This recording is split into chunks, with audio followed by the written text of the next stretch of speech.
On September 22, 1906, in Atlanta, Georgia, up to 25 African Americans were lynched in what local newspapers described as a race riot.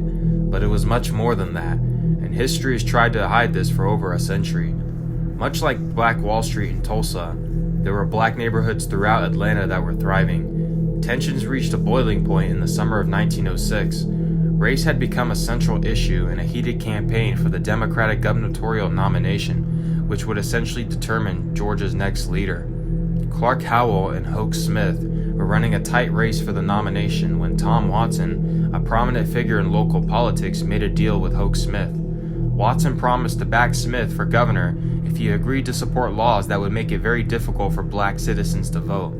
Disenfranchisement became a major issue in the campaign, and both candidates emphasized their support for white citizens. In the late summer, a series of racist newspaper articles, some affiliated with the candidates, began appearing.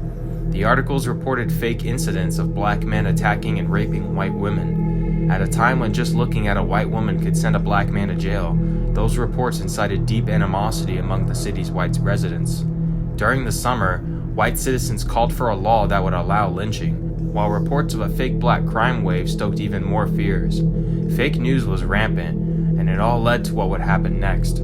On the evening of September 22, 1906, white mobs descended on the Brownsville district of Atlanta, setting buildings ablaze and savagely and randomly beating black men. Atlanta newspapers reported 4 sexual assaults on 4 local white women, allegedly by black men. A grand jury later indicted 2 for the rape of Ethel Lawrence and her niece Rabel Lawrence.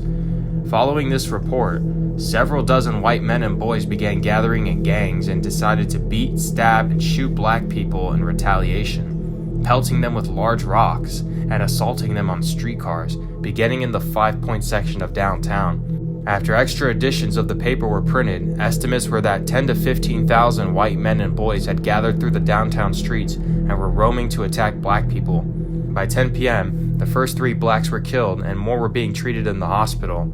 Among these were 3 black women. Governor Joseph Terrell called out 8 companies of the 5th Infantry and 1 battery of light artillery. By 2:30 a.m., some 25 to 30 blacks were reported dead, with many more injured. The trolley lines had been closed before midnight to reduce movement in hopes of discouraging the mobs and offering some protection to the neighborhoods, as whites were going there and attacking people in their homes or driving them outside.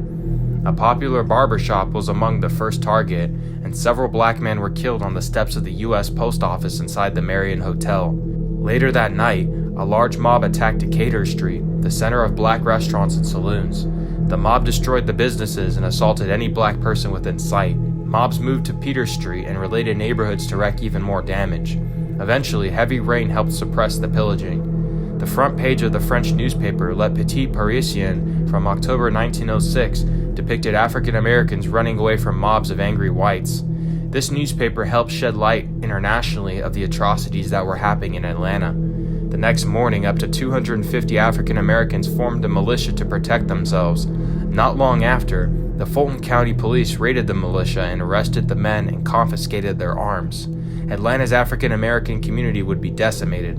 It took many years for the thriving black neighborhoods to be rebuilt and the businesses reestablished. Local newspapers have described it as a, quote, race riot and downplayed the true death toll. Much like many other mass lynchings, no whites were arrested for their crimes.